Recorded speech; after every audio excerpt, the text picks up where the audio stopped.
unë jam me Babaçi, vi nga Bologna, kam ikur që studente, pastaj mbarova dhe ngel atje. Dëshira e madhe, dëshira për të kthyer në Shqipëri është shumë e madhe. Ndaj dhe marrim pjesë në për samite, sepse presim gjithmonë një dritare të hapur nga toka mëm për të kthyer, që të futemi, të na hapi derën. Trama e këtij samiti është shkruar shumë bukur. Si ai regjizori që shkruan tramën shumë të bukur, dëgjojmë narrativat, po mungojnë aktorët kryesorë që është diaspora. Ky është samiti diasporës. Dhe mendoj se përveç hapjes, që fjala detyrimisht duhet t'u jepet ministrave, kryeministrit, presidentit, aktorët kryesorë jemi ne. Unë kam shkruar dhe personalisht për të folur, doja që të bëja një diskutim, dhe nuk më dha drejta e fjalës.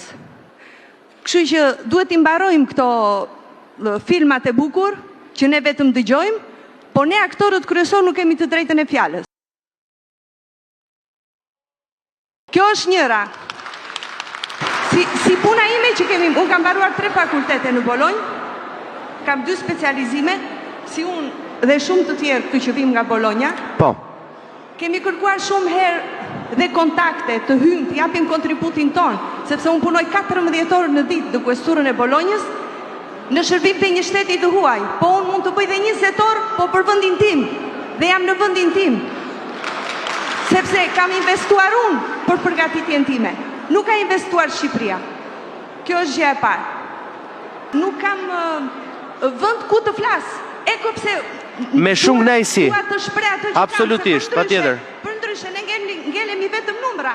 Unë nuk bëj biletën të vi që andej këtu për të qenë thjesht një numër që mora pjesë.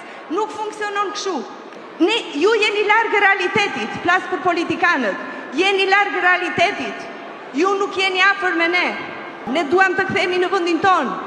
Dhe këto panelet e ndara nuk janë mirë. Ku ishim atje të gjithë se cili, gjithë ne aktorët që jemi kryesorët, duhet të flasim, të sjellim problemet, në qoftë se duam konfronto. Jo që unë vi këtu, vetëm të gjoj politikanët. Narrativa është shumë e bukur, po ju nuk e keni iden që do të thotë sakrifica, që do të thotë të mbarosh shkollën andej, kur ne kemi punuar 14 orë në ditë dhe gjithë natë venim në biblioteka duke studiuar, pasi për kraje dhe pasi ndihmë. Hapni dyer, sepse Shqipërisë nuk i mungon truri. Keni mbyllur dyer të gjithë personave që janë të përgatitur. Zoti Daoland Balla, je i pari që je larg, shumë larg realitetit. Votën mund ta kalosh dhe 4 vjet të tjera, po në histori duhet të kesh një emër, sepse jeni të gjithë vetëm di pasazho në këtë botë. Okej, duhet të lëm një emër, jo vetëm të vivni edhe të siguroni njerëzit tuaj. Do doja që ta filloja fjalën time me një kujtesë të një miku të veçantë të shqiptarëve që u nda nga jeta pak ditë më parë, Eliot Engel, veprën e të cilit besoj që duhet ta përshëndesim gjithë me një dorë trokitje të madhe. Jo pa shkak e kujtova kongresmenin e shqiptarëve, si quhet Eliot Engel, në Kongresin Amerikan për shumë vite me radhë, sepse mendoj që Engel ishte një shembull, edhe pse nuk ishte shqiptar, por bëri atë që një shqiptar do ta kishte bërë nëse do ta kishim një kongresmen. Kryetari i Kuvendit përmendi faktin se në këto zgjedhje të radhës amerikane vetëm në shtetin e Michiganit konkurojnë për Kongresin Amerikan 3 shqiptarë në primaret e partive tyre dhe shpresoj deri në fund edhe në fund garës. Dhe ky është një arritje e madhe jona, duke shpresuar që do të kemi një kongresmen shqiptar në Kongresin Amerikan dhe pse jo, ndoshta më vonë edhe një senator.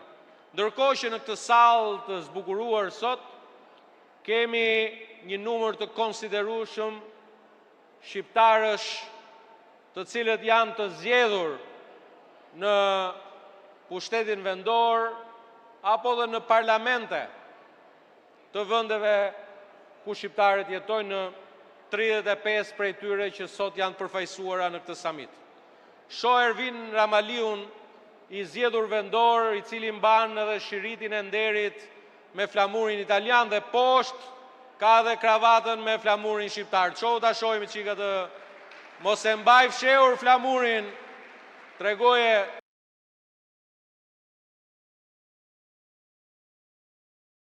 e përmenda sepse kam qenë dhe e kam vizituar atje.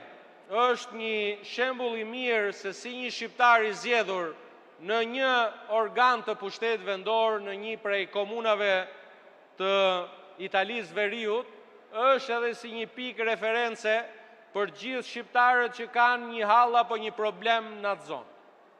Ky duhet të jetë modeli ynë, se si ne arrim të krijojmë një rrjet të gjithë shqiptarëve të zgjedhur kudo në botë, të cilët përveç punëve të përditshme që lidhen me detyrën që kanë, duhet mendojnë se çfarë bën gjatë asaj dite për Shqipërinë, për Kosovën, për shqiptarët e Maqedonisë Veriut, të Malit të Zi apo të Luginës Preshevës.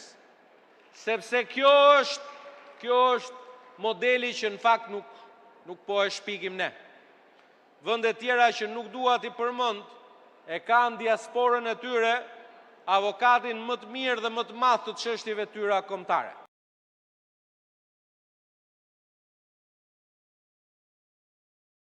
Dhe mendoj që nga ky samit i 4 diasporës, një prej gjërave që duhet ta mendojmë për samitin e 5 dhe kohë kemi boll deri atëherë, të krijojmë edhe rrjetet tona të zgjedhurve, të deputetëve, pra antarëve të parlamentëve, por dhe të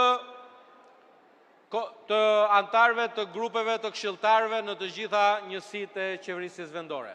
Janë dy organizime të cilat do të na bënin më mirë për të qenë më të sinkronizuar me njëri tjetrin. Shoh këtu një prej miqve tanë, Shuaipin, i zgjedhur në parlamentin e Serbisë. Unë e di shumë mirë se sa e vështirë ka qenë gara herën e fundit, apo jo Shuaip. Dhe një prej arsyeve është që ne shqiptarët nganjëherë nuk dim të kuptojmë që kur vjen puna për çështje kombëtare duhet të bëhemi bashkë. Do të kishte qenë më e thjeshtë për Shuaipin nëse do të ishte vetëm një kandidat shqiptar, po pastaj kur filluam të ndahemi, gara na u bë më e vështirë se sa duhet. Edhe pse e dinin gjithë se i vetmi që mund zgjidhej ishte vetëm Shuaipi, apo e kam gabim. Dhe prandaj mendoj që ka ardhur koha që të mendojmë edhe në këto vendet e tjera ku garojmë. Muharrem Saliu kandidoi për Parlamentin Evropian. Nëse shqiptarët e 4 rajoneve të Italisë do të ishin bërë bashkë më mirë se sa u bën, ne do të kishim një antar të Parlamentit Evropian. Por nuk ja arritëm dot, sepse nuk u bashkuam dot aq sa duhet. Edhe prandaj duhet kujtojmë gjithmonë atë mësimin e Skënderbeut se bashkimi bën fuqi. E prandaj mesazhi i këtyre samiteve të një pasqyrshme diasporës son është për të bërë bashkë. Në fund, padyshim që duhet them dhe diçka sa i përket pjesës së përfaqësimit të diasporës në Shqipëri. Zgjedhjet e fundit ishin një fitore e madhe e demokracisë son, e cila ishte e cunguar për 35 vite me radhë, sa kohë që ata që janë motori i ekonomisë son prej shumë vitesh, diaspora,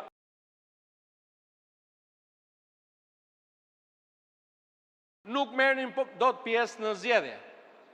Koha ishte e shkurtër, ndoshta nga fundi korrikut të 2024-s deri kur Komisioni Qendror i Zgjedhjeve bëri gati gjithë infrastrukturën, por e vërteta është që më shumë se 300.000 shqiptarë në diasporë shfaqën interes për të bërë pjesë e zgjedhjeve, 248.000 prej tyre u regjistruan, e plot 202.000 prej tyre e dërguan zarfin me fletën e tyre të votimit. Rezultati i zgjedhjeve ishte i rëndësishëm, po më e rëndësishme ishte fakti se shqiptarët diasporë votuan. në 2029 kur shqiptarët e diasporës do duhet votojnë përsëri për parlamentin shqiptar, kemi kohë mjaftueshmërisht për të përgatitur edhe Komisioni Qendror i Zgjedhjeve për të lejuar më shumë kohë. Dhe natyrshëm që partitë politike duhet i japin më shumë hapësirë përfaqësimit të diasporës. Unë jam shumë krenar si pjesë e shumicës parlamentare që brenda në grupin tim parlamentar të kem prej atyre që erdhën nga diaspora, konkuruan dhe fituan dhe janë antarë të Parlamentit të Shqipërisë. Por më shumë duhen përfaqësues nga diaspora në Kuvendin e Shqipërisë, sikur se më shumë shqiptar duhet të mbështesim kudo që ata jetojnë, të jenë përfaqësues të vendeve ku jetojnë, por dhe përfaqësues të Shqipërisë dhe të çështjeve tona kombëtare. Besoj që këto dy orientime dhe këto dy drejtime kryesore duhet i kemi pjesë të një qasje të re për më shumë përfaqësim të shqiptarëve kudo që ata jetojnë. Rrofsh Shqipëria, rrofshin shqiptarët kudo që jetojnë. Faleminderit. Faleminderit zoti Balla. Tashmë do të ftoj për fjalën e tij të fundit, që më pas vijojmë edhe me pyetje përgjigje, zotin Ankel Rexhepi, kryetari i Këshillit Kombëtar Shqiptar.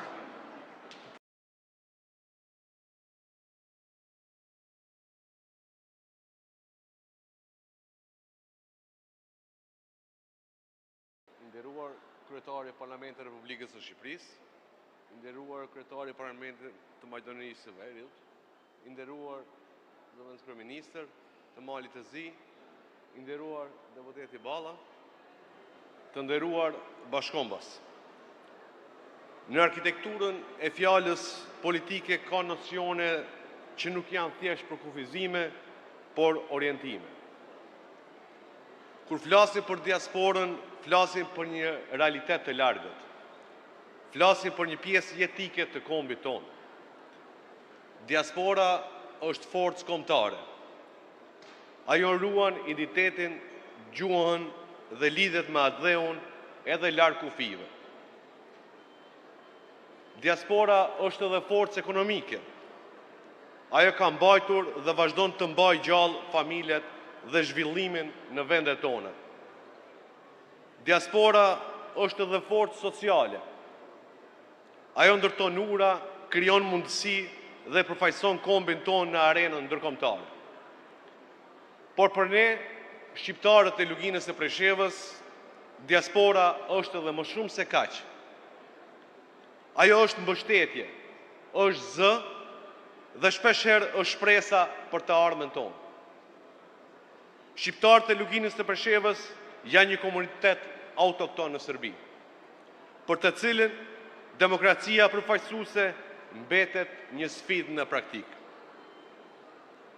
Dua të ndalem shkurt në disa çështje konkrete, që përcaktojnë jetën e shqiptarëve në luginën e Preshevës. Së pari, pasivizimi i adresave. Një fenomen që po prek shqiptarët e luginës së Preshevës, duke i privuar nga të drejtat bazë, nga vota, prona, deri te qasja e shërbimeve publike.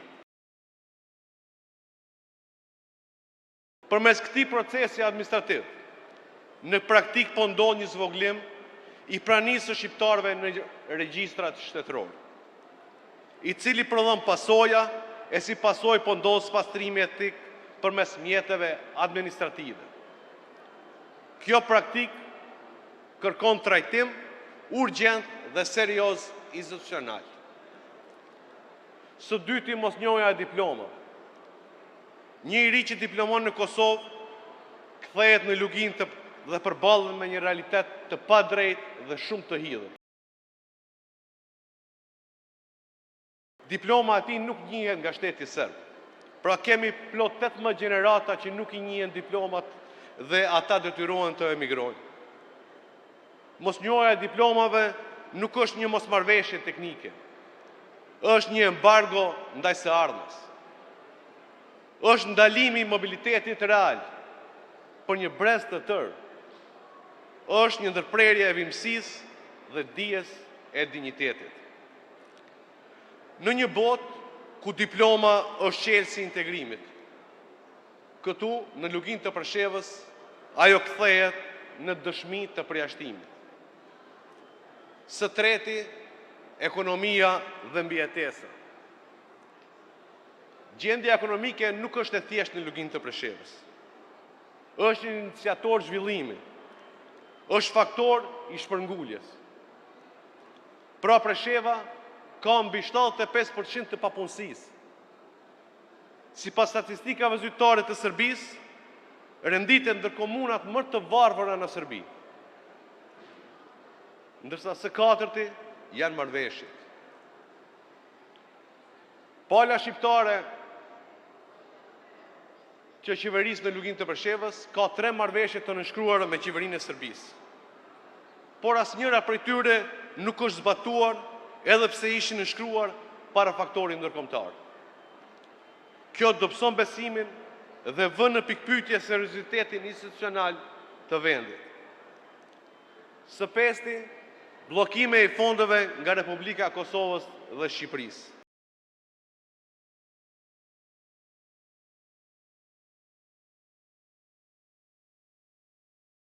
Në praktikë kemi rastet ku fondet e dedikuar për Luginën e Preshevës janë bllokuar ose penguar në zbatim. Kjo ka prekur drejt për drejt bujqit e Luginës së Preshevës, të cilët sot përballen me pasiguri dhe mungesë të mbështetjes që u takon. Në të njëjtën kohë janë prekur edhe sektori më i ndjeshëm i cili është arsimi. Janë prekur nxënësit e shkollave fillore, kur fondet e destinuar për ta janë bllokuar, duke ndikuar drejt për drejt në kushtet dhe mundësitë e tyre për mësimdhënie. Dhe kur bllokohet mbështetja, realisht bllokohet zhvillimi. Prandaj sot kemi 2 shtete shqiptare, ku Republika e Kosovës ka institucionalizuar mbështetjen për Luginën e Preshevës me mbi 4 milion euro në vijën e saj buxhetore. Gjithashtu, edhe Ministria e Kulturës së Shqipërisë, në koordinim me Ambasadën e Republikës së Shqipërisë në Beograd, ka nënshkruar memorandum bashkëpunimi me Këshillin Kombëtar Shqiptar për një sër projektesh që lidhen drejt për drejt me kultivimin e vlerave kombëtare.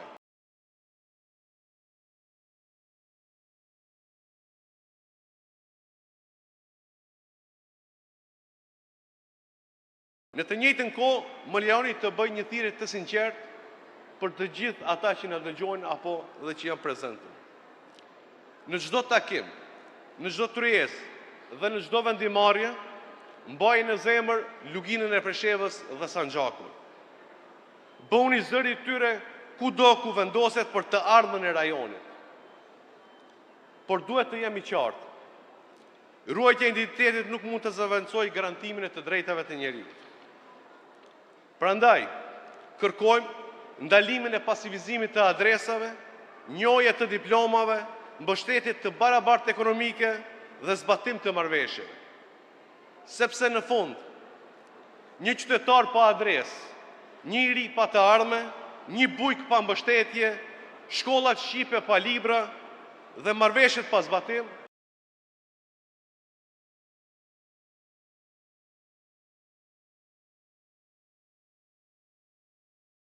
janë realitet që nuk mund të injorohen. Dhe për këtë arsye, nuk mund të ketë stabilitet të qëndrueshëm në Ballkan, përderisa shqiptarët e Luginës së Preshevës vazhdojnë të përballen me forma të theksuara të diskriminimit. Sepse stabiliteti ndërtohet mbi barazi dhe drejtësi. Sepse drejtësia nuk është luks politik, është kusht ekzistence. Dhe ajo fillon në momentin kur heshtja pushon të qenet opsion. Faleminderit.